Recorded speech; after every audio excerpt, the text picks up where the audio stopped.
Hello. Welcome to Someday Farm. I'm Stephen Watson. This is Context Change Week for today's Tàijíquán Tip. So maybe consider using the hashtag, I suppose. Thank you very much. Today's tip is about changing the time that you do your practice. This might be something that applies to your whole practice session, or maybe just your form or your Daoyin or your whatever it might be. But the time might not really be on the clock. So it might be that practice before you eat rather than after you eat. Practice before your cup of tea, not after. Or practice after your cup of tea instead of before. A couple different ideas. So it might be, practicing after a meal before dessert. Practicing before you get too tired. Practice before the kids come home. Practice once the kids are home. Practice pre-dawn. Practice late night.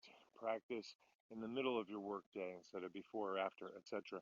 And the idea here is, while we understand we could certainly be challenged by this, and that might be healthy and inspiring, is to see if practicing at a different time allows you to recognize new meanings of the postures, the forms, the elements of the practice, or see new connections between moves now that you have a different time to practice in.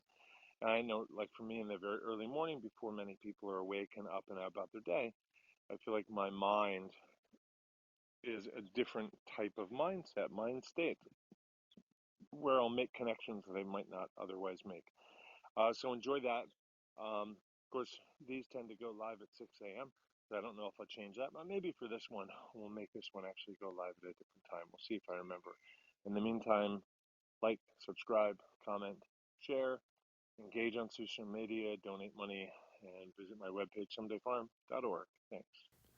Thanks for showing your support for today's Tàijíquán tip. Tips really go a long way, and if you can't afford to help financially, comment, subscribe, share, and like, and all that stuff. To be in touch with me, go to my Linktree, Someday Farm. Thank you.